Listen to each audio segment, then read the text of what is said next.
Approchez, approchez, venez admirer les incroyables curiosités vivantes de The Greatest Showman. Dans un freak show unique au monde, Hugh Jackman vous fera découvrir la mère de Conchita Wurst, l'unique femme à barbe hipster au monde.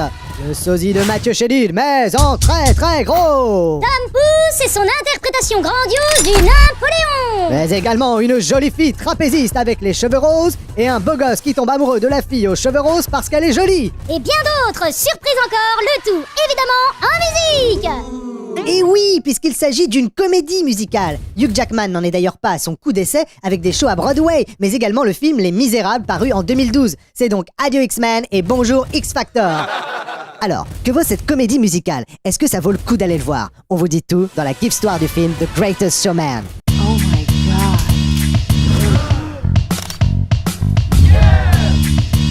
P.T. Barnum, c'est l'histoire du premier self-made man devenu père du divertissement de masse aux États-Unis. Enfant, Barnum, qui vit dans la pauvreté et sans le sou, tombe amoureux de Charity, issue d'une famille riche. Et ils se marièrent et ils eurent beaucoup d'enfants. Mais ce n'est que le début de l'histoire, parce que s'il lui a bien promis la belle vie, on est encore loin du conte de fées. Il filoute alors la banque pour emprunter suffisamment d'argent afin d'acquérir un muséum d'histoire naturelle. Rien que ça. Un lieu abandonné, rempli d'animaux empaillés et de bibelots exotiques en pagaille. Mais la sauce ne prend pas. Il décide alors d'aller encore plus loin et d'exploiter le côté voyeuriste des gens. Il monte un spectacle, le Freak Show.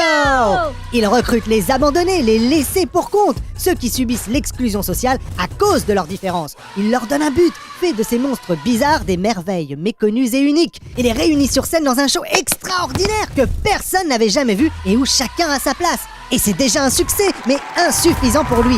Il en veut encore plus. Mais à force de trop en vouloir, ne risque-t-il pas de tout perdre? Alors, est-ce que ça vaut le coup d'aller le voir? C'est plutôt un film que l'on va voir pour... Zac Efron. J'aurais plutôt dit sa musique, Évidemment, mais aussi pour Zac Efron. ses décors et ses costumes, Zac Efron. pour son côté spectaculaire. Oui, enfin aussi pour... Zac Efron, Pas seulement, sa belle scénographie avec un côté très Mary Poppins dans les scènes sur les toits de New York. sans compter ses chorégraphies de haut niveau dans la deuxième moitié du film. Le tout accompagné de morceaux des auteurs-compositeurs de La La Land. Oui, avec des titres de Benji Pasek et Justin Paul qui vous resteront dans la tête après s'être installés en tête des charts. Donc, aucune fausse note? Côté musical, c'est plutôt réussi, même si on regrette le manque de diversité des genres musicaux.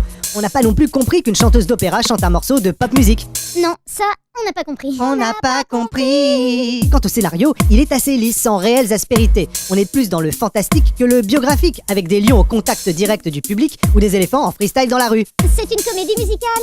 L'histoire de P.T. Barnum est une coquille dont le film se sert pour véhiculer des messages de tolérance humaniste. Et si le film ne révolutionne pas le genre, il se laisse volontiers regarder en famille ou entre amis, Entre fans de Zac Efron. par exemple. Et ça, c'est déjà pas mal. Attendez, ne partez pas! Une histoire, ça se partage. Mettez-nous un pouce. Ou un commentaire.